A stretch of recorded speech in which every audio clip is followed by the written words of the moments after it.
Hi friend, कैसे हो आप सब। आज मैं आपके लिए लाया हूँ एक कोरियन मूवी जिसका नाम है द क्लोजेट, जो कि सन 2020 में रिलीज हुई थी और उसकी IMDb रेटिंग है 5.7 आउट ऑफ 10। द क्लोजेट को डायरेक्ट किए हैं क्वांग विंग किन ने। वीडियो को स्टार्ट करने से पहले अगर आप चैनल पर नए हैं तो प्लीज़ चैनल को सब्सक्राइब करके बेल आइकन को दबा दीजिए नोटिफिकेशन के लिए। अब बिना टाइम वेस्ट किए वीडियो को स्टार्ट करते हैं। मूवी की शुरुआत में एक वीडियो क्लिप दिखाई जाती है जिसमें एक औरत बड़े ही अजीब तरीके से एक विजुअल कर रही थी। कुछ देर बाद वो एकदम से रुक जाती है और घर के अंदर एक क्लोजेट की तरफ बढ़ती है। तभी वो क्लोजेट अचानक से अपने आप खुल जाती है और ये औरत कुछ स्पेल पढ़ने की कोशिश करती है। उसे देखकर ऐसा लगता है जैसे कोई शैतानी ताकत उसे अपने बस में करने की कोशिश कर रही हो, और देखते ही देखते वो औरत अपना गला काट लेती है। अब उसने ऐसा क्यों किया वो हमें वीडियो में आगे पता चलेगा, इसलिए आप वीडियो में मेरे साथ अंत तक बने रहिए। यहाँ से सीन कट होके मूवी के दो मेन कैरेक्टर को दिखाया जाता है जिनका नाम संगून और बेटी का नाम ईना है। ईना बहुत ही ज़्यादा दुखी रहती थी क्योंकि हाल ही में उसने एक एक्सीडेंट में अपनी माँ को खो दिया था और उसके पिता उससे ज़्यादा अपने काम को प्रायोरिटी देते थे। इस वजह से बाप और बेटी में दूरियां बढ़ती जा रही थी। संगून ईना से बात करने की बहुत कोशिश करते हैं मगर ईना उनकी बातों का कोई जवाब नहीं देती। हाल ही में संगून ने एक नया घर खरीदा था और वो दोनों वहीं शिफ्ट होने जा रहे थे। रास्ते में संगून को एक मरा हुआ जानवर दिखता है जिसे देखने के लिए वो गाड़ी से नीचे उतरते हैं, मगर इसी बीच ईना गाड़ी से उतरकर जंगल के अंदर चली जाती है। संगून ईना को खोजते खोजते जंगल के अंदर जाते हैं और ईना उन्हें उनके नए घर के ठीक सामने दिखाई देती है जो कि पास में ही था। संगून ईना से पूछते हैं कि तुम्हें घर कैसा लगा, पर ईना उनकी बातों का कोई जवाब नहीं देती। इसके बाद हम संगून को एक देखते हैं जो कि खिड़की के पास खड़े होकर बाहर देख रहे थे। तभी अचानक से कौवा आके उनकी खिड़की से टकराता है और खिड़की में उस कौवे का खून लग जाता है। यह देखकर संगून को पैनिक अटैक आ जाता है और उन्हें पास्ट में हुई एक्सीडेंट की विजन आती है। एक्सीडेंट के बाद से ही अक्सर संगून को ऐसे पैनिक अटैक आने लगे थे जिसके कारण वो लोग नया घर खरीदे थे ताकि नए माहौल में वो लोग अपना नया लाइफ शुरू कर सके। जब एक रात ईना अपने कमरे में बैठकर कुछ पुराने वीडियोज देख रही थी तभी अचानक उसे अपने क्लोजेट से कुछ आवाज़ें सुनाई देती हैं। ईना धीरे धीरे क्लोजेट की तरफ बढ़ती है पर उसे अंदर कुछ भी नहीं दिखता। तभी हम अचानक एक बच्चे की आत्मा उसके पीछे खड़ी देखते हैं और ईना जोर जोर से चीखने लगती है। उसकी चीख सुनकर संगून तुरंत उसके कमरे में जाते हैं, मगर हैरानी की बात यह थी कि ईना बहुत ही नॉर्मली दरवाजा खोलती है और बहुत ही ज़्यादा खुश दिखाई दे रही थी। वो अपने पिता से हंसते हुए बात भी करने लगी थी। संगून ईना के हाथ में पुरानी डॉल को देखते हैं जिसको ईना अपने पास रखने की रिक्वेस्ट करती है। संगून थोड़ा कंफ्यूज थे क्योंकि वो ईना के लिए बहुत सारी इंपोर्टेड डॉल खरीदे थे, पर ईना इस पुराने डॉल को ही अपने पास रखना चाहती थी। मगर इतने दिनों के बाद वो ईना को खुश देखकर मान जाते हैं। अगली सुबह ब्रेकफास्ट के दौरान हम देखते हैं कि ईना का बिहेव एकदम से बदल गया था। वो खुशी खुशी अपना ब्रेकफास्ट करती है और संगून को गले लगाकर बोलती है कि उसे घर बहुत पसंद आया। संगून ईना के बिहेवियर में चेंज देखकर थोड़ा कंफ्यूज थे मगर वो इसे सीरियसली नहीं लेते। नेक्स्ट सीन में हम संगून को एक कंस्ट्रक्शन साइट पर देखते हैं जहाँ वो एक म्यूजियम बनाने वाले थे। संगून घर आते हैं और रीना से कहते हैं कि उन्हें 2 महीने के लिए काम के सिलसिले में बाहर जाना है और उसका ख्याल रखने के लिए वो एक नानी को घर पर लाएंगे। मगर रीना ये बात सुनकर एकदम से गुस्सा हो जाती है और संगून को बहुत ही बुरा भला सुनाती है। संगून अपनी बेटी का ये एटीट्यूड देखकर बिल्कुल हैरान थे।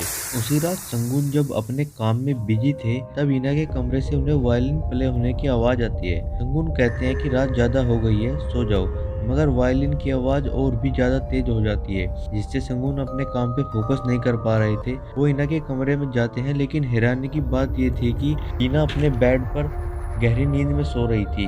तभी उन्हें वो क्लोजेट खुला दिखता है। संगून क्लोजेट को बंद करते हैं मगर वो जितनी बार भी क्लोजेट को बंद कर रहे थे उनके पीछे मुड़ते ही वो क्लोजेट अपने आप ही खुल जाता था। तभी अचानक एक औरत की घोस्ट क्लोजेट से बाहर निकलती है और संगून के सामने अपना गला काट लेती है। दोस्तों, ये वही वीडियो टेप वाली औरत थी जिसको हम पहले देखे थे।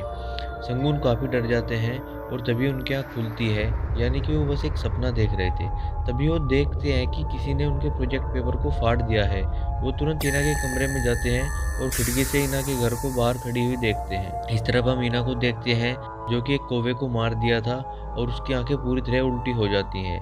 इसके बाद ईना और उसके पिता के बीच में कुछ बातें होती हैं जिसके दौरान ईना एकदम से अग्रेसिव बिहेव करती है और दौड़ के अपने कमरे में चली जाती है। तभी एक नैनी उनके घर आती है जिसके पास ईना को छोड़कर संगून अपने काम पर चले जाते हैं। कुछ देर बाद नैनी ईना के कमरे से भयानक तोड़फोड़ की आवाज़ सुनती है और घर से भाग जाती है। उसी रात जब हम लोग ईना को क्लोजेट के पास खड़ी हुई देखते हैं और वो बोलती है मुझे भी जाना है, मुझे भी जाना है, मुझे अपने पास ले चलो।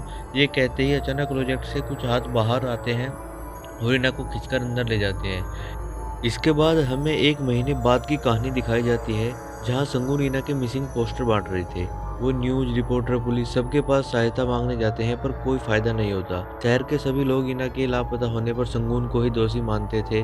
सबको ऐसा ही लग रहा था कि संगून ने ही ईना को गायब किया है, क्योंकि दोनों के बीच में बनती नहीं थी। तभी हम लोग रेस्टोरेंट में क्यूंग नाम के एक आदमी को देखते हैं, जो कि न्यूज को देखता रहता है और नेक्स्ट डे सीधा संगून के घर पहुंचता है और खुद को एक इंटरनेट केबल ऑपरेटर बोलता है। दोस्तों, असल में क्यूंग ने ही उनके घर का इंटरनेट केबल काट दिया था ताकि वो उनके घर में घुस सके। वो एक ईएम डिटेक्टर से घर का कोना कोना स्कैन करने लगता है। जब वो उस क्लोजेट के नज़दीक जाता है तब उसमें हाई रीडिंग देखने को मिलता है। तब वो संगून को अपना असली परिचय देता है। दोस्तों, क्यूंग एक प्रोफेशनल एक्सोर्सिस्ट था जो कि पिछले 10 सालों से लापता बच्चों पर रिसर्च कर रहा था। वो संगून को बताता है कि सिर्फ ईना ही नहीं बल्कि कुछ सालों में 30 से भी ज़्यादा बच्चे उनके कमरों से गायब हुए हैं। सब में सिर्फ एक ही चीज़ कॉमन थी, क्लोजेट। गायब होने से कुछ दिन पहले सभी बच्चे अजीब हरकतें करने लगे थे, जैसे कि ईना के साथ भी हुई थी, जैसे क्लोजेट के सामने खड़ा होकर चिल्लाना, अपने आप से बातें करना और एग्रेसिव बिहेव करना इत्यादि। यहाँ हम लोग दोनों की बातचीत से ये भी जान पाते हैं कि जिस औरत को मूवी की शुरुआत में देखे थे, असल में वो क्यूंग की माँ ही थी। वो भी एक लापता बच्चे को बचाने के लिए एक्सोर्सिज्म कर रही थी, पर उस स्पिरिट ने उसे ही पोजेस करके खुद का गला काटने पर मजबूर किया था। इतना ही नहीं, गायब हुए बच्चों के माँ बाप भी उस औरत को सपने में देखे थे, जो कि उन्हें काइंड ऑफ वार्न कर रही थी। संगून को याद आता है कि उसने भी उस औरत को अपने सपने में देखा था। संगून क्यूंग से अपनी बेटी को बचाने के लिए रिक्वेस्ट कर रहा था।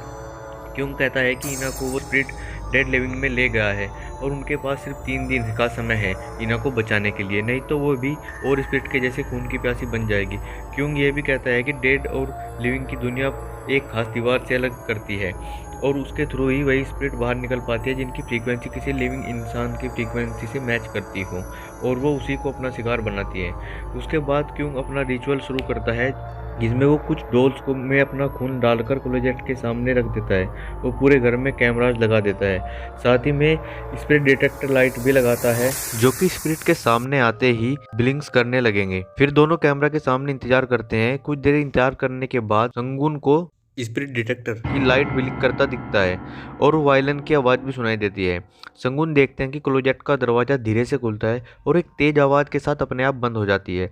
दोनों क्लोजेट के सामने जाते हैं और वो डॉल्स को टूटे हुए टुकड़े देखते हैं। क्यूंग बोलता है कि उसे यह रिचुअल फिर से बड़ी डॉल के साथ करना पड़ेगा, पर इस बार उन्हें बहुत देर तक कोई रिस्पॉन्स नहीं मिलता और क्यूंग जाके सो जाता है। तभी अचानक स्क्रीन फ्लिकर करने लगते हैं और संगून को ईना के कमरे से ईना की आवाज़ सुनाई देती है। वो चेक करने उसके कमरे में जाते हैं और क्लोजेट को खोलते हैं और हम लोग देख पाते हैं कि दरवाज़ा अपने आप ही बंद हो जाता है। तभी अचानक पीछे से एक बच्चे का स्पिरिट संगून के ऊपर हमला कर देता है, मगर के जरिए क्यों उन्हें इंस्ट्रक्शन देता है कि अपनी आंखें बंद कर लें, क्योंकि स्पिरिट सिर्फ उन्हीं लोगों को देख पाते हैं जिनकी आंखें खुली रहती हैं। संगून भी ठीक ऐसे ही करते हैं। वो स्पिरिट एकदम से रुक जाता है। संगून आंखें बंद करके धीरे धीरे रेंगते हुए कमरे से बाहर जाने लगते हैं और हम लोग कैमरे में एक नहीं बल्कि कई सारे बच्चों का स्पिरिट देख पाते हैं।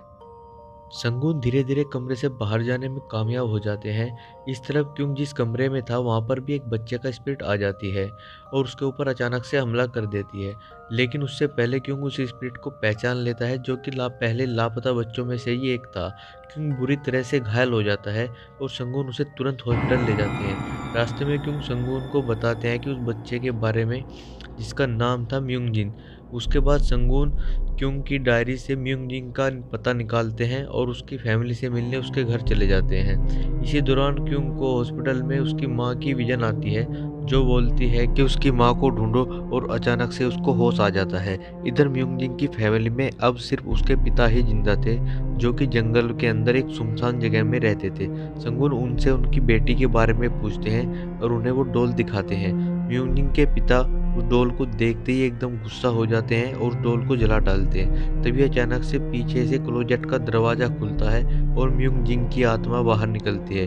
वो अपने ही पिता को हवा में उठा के उन्हें मार डालती है और उनकी बॉडी को पोजेस कर लेती है। जब संगून उन्हें बचाने वहाँ जाते हैं तब वो पोजेस्ड आदमी संगून पर हमला कर देता है। उसी दौरान संगून को पैनिक अटैक आ जाता है और उन्हें कुछ विजन दिखाई देती है। वो देखते हैं कि म्यूंग जिंग के पिता कर्ज के कारण अपनी ही पत्नी को मार डाले थे और फिर म्यूंग जिंग को एक क्लोजेट के अंदर बंद कर दिए थे, जिसके कारण उसकी मौत हो गई थी। संगून एकदम से मरने ही वाला होता है, तभी क्योंग वहां पहुंच जाता है और अपने स्पेल से संगून को बचाता है। मगर म्यूंग जिंग के पिता की बॉडी को अचानक वो क्लोजेट अंदर खींच लेता है। इसके बाद क्योंग संगून को बताता है कि जिन जिन बच्चों को अपने माता पिता का प्यार नहीं मिला या उनके माता पिता ने उन्हें तकलीफ पहुंचाया, सिर्फ वही बच्चे गायब हुए हैं। यहाँ ये बात साफ हो जाता है कि ईना सिर्फ इसीलिए गायब हुई थी क्योंकि वो अपने पिता से दूर होना चाहती थी। संगून हमेशा से ही अपने काम को प्राइवेटी देते थे और अपनी माँ को खो देने के बाद पिता के होते हुए भी ईना अपने आप को अनाथ समझती थी, इसलिए वो उनसे दूर जाना चाहती थी। इसके बाद संगून क्योंग से पूछते हैं कि क्या तुम मुझे दूसरे डेल में भेज सकते हैं। पहले तो क्योंग मना कर देता है, पर संगून बताते हैं कि वो अपनी बेटी को वापस लाने के लिए किसी भी हद तक जा सकते हैं। ये सुनकर क्योंग मान जाता है और क्योंग रिचुअल की तैयारी करता है और बोलता है कि उनके पास सिर्फ आधा घंटा का समय है। अगर वो आधे घंटे में बाहर नहीं आए तो वो भी मर सकते हैं। उसके बाद वो संगून को क्लोजेट में बंद कर देता है और बाहर अपना रिचुअल शुरू कर देता है। कुछ ही देर में संगून क्लोजेट की दूसरी दुनिया में पहुंच जाता है। वहां पहुंचते ही उनके ऊपर कुछ स्पिरिट हमला कर देते हैं, पर क्योंग अपने स्पेल से उन्हें बचा लेता है। संगून धीरे धीरे आगे बढ़ते हैं और उन्हें वहाँ बहुत सारे बच्चे खेलते हुए दिखते हैं। इस तरफ क्लोजेट में से कुछ स्पिरिट बाहर आने की कोशिश करते हैं, जिनको क्योंग अपने स्पेल से रोकने की कोशिश करता है। इस तरफ संगून ईना को उसके नाम से पुकारते हैं। अचानक उनकी आवाज़ सुनने के बाद सारे बच्चे उनकी तरफ मुड़ जाते हैं और उनकी शक्ल भूतिया बन जाती है। सब मिलकर उनके ऊपर हमला कर देते हैं। वो किसी तरह खुद को बचाने की कोशिश कर रहे थे, तभी उन्हें ईना पीछे